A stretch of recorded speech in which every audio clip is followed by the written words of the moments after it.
Hello everyone, welcome back to our channel Clinic Eczemus Aesthetics.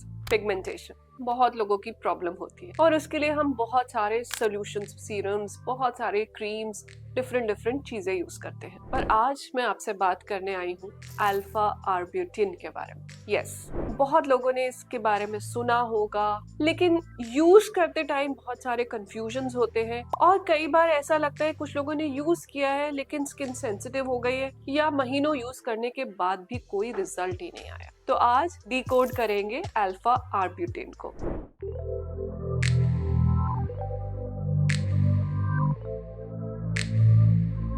अब alpha arbutin क्या चीज है? अल्फा आर्ब्यूटिन एक डीपिगमेंटेशन मॉलिक्यूल है। कैसे काम करता है? ये बेसिकली जो मेलेनिन बनाने वाले प्रोसेस को ही स्लो कर देता है। मेलेनिन क्या होता है? मेलेनिन वो सब्सटेंस होता है, वो पिगमेंट होता है जो हमारी बॉडी को कलर देता है। नेचुरली तो अच्छी बात है, लेकिन कई बार ओवर एक्टिविटी ऑफ मेलेनोसाइट्स की वजह से ये पिगमेंटेशन ज्यादा बढ़ा देता है किसी किसी एरियाज में। वहां पर जब ये पिगमेंटेशन बढ़ा देता है तो अच्छा नहीं लगता। क्यों? क्योंकि कलर मिसमैच हो जाता है ओवरऑल भी या किसी पर्टिकुलर एरियाज में। अल्फा आर्ब्यूटिन का जो मॉलिक्यूल होता है इस पूरे प्रोसेस को ही सप्रेस कर देता है, दबा देता है। इसीलिए अल्फा आर्ब्यूटिन बहुत अच्छे तरीके से यूज होता है डीपिगमेंटेशन सीरम्स में। कहाँ यूज कर सकते हैं अल्फा आर्ब्यूटिन को? अल्फा आर्ब्यूटिन को हम पिगमेंटेशन में यूज कर सकते हैं, चाहे मेलेनिन एक्टिविटी की वजह से पिगमेंटेशन हो या इन्फ्लेमेटरी एक्टिविटी। मतलब क्या कि अगर आपको सनटैन हो गया है,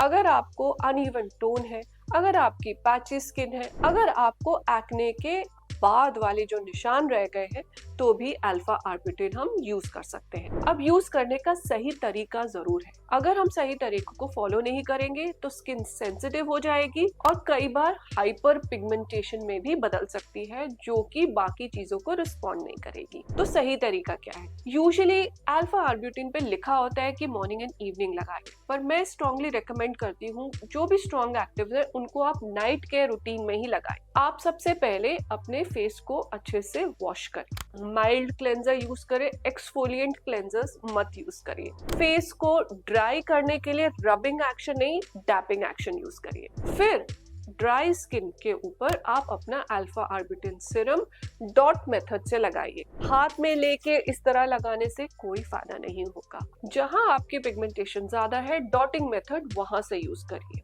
उसके बाद एक बैरियर रिपेयर मॉइस्चराइजर उस पे कोट करिए। रात को लगाने से फायदा ये होता है कि मॉलिक्यूल अच्छे से पेनिट्रेट करता है और एक्शन भी बेटर होता है। इसके साथ आपको ये चीजें ध्यान रखनी है कि आपको जो मॉर्निंग रूटीन है उसमें मॉइस्चराइजेशन और सनस्क्रीन बहुत इंटीग्रली फॉलो करना है। क्यों?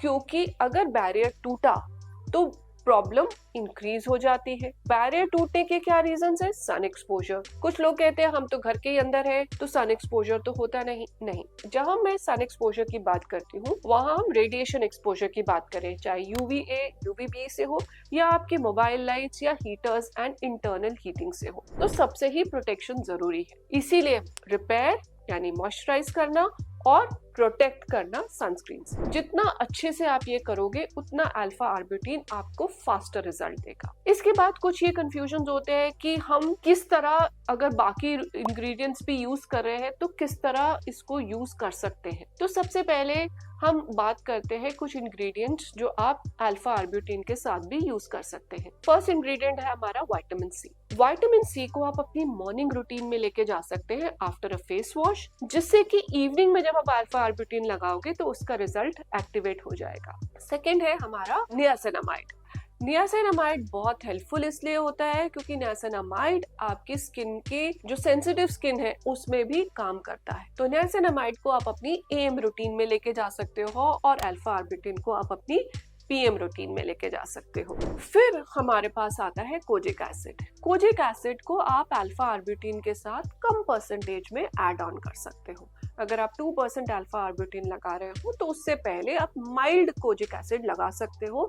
अगर बैरियर ठीक है और आप बहुत अच्छे से प्रोटेक्शन कर रहे हो और आपके स्पॉट्स थोड़े ज्यादा जिद्दी हैं, तो उस केसेस में आप इनको नाइट रूटीन में कंबाइन कर सकते हो। डूज एंड डोंट्स सबसे इंपॉर्टेंट। जब भी आप अल्फा आर्बिट्रिन यूज करें तो इमीडिएटली स्विच ओवर दूसरे इंग्रेडिएंट के साथ ना करें। पहले हमेशा पैच टेस्ट करें और देखें कि आपको उस इंग्रेडिएंट से स्किन सेंसिटिविटी तो नहीं हो रही है। कंपनी फॉर्मुलेशंस बार बार ना चेंज करें। कई बार एक कंपनी के बनाने का तरीका अलग होता है और दूसरी कंपनी के बनाने का तरीका अलग होता है, तो अगर हम फास्ट चेंज करते हैं तो कई बार क्रॉस सेंसिटिविटी हो सकती है। मॉइस्चराइजेशन, सनस्क्रीन नॉन नेगोशिएबल, बहुत अच्छे से आपको फॉलो करना है। एक ही जो मैंने आपको इंग्रेडिएंट्स बताए AM और PM, उसको वैसे ही फॉलो करें। खिचड़ी ना बनाए at a same time on your skin, because this can lead to alpha arbutin not working and leading to sensitivity of the skin. So ये डूज एंड डोंट से आप alpha आर्बिट्रिन से लंबे टाइम तक use करके अच्छे result ले सकते हो। ये ऐसा मॉलिक्यूल है जो आप इजीली थोड़ा लॉन्ग टर्म में भी यूज कर सकते हो, लेकिन सही प्रिकॉशंस के साथ। आपकी अल्फा आर्बिट्रिन यूज करने के बाद स्किन कैसी रही, जरूर मुझे कमेंट्स में बताइए।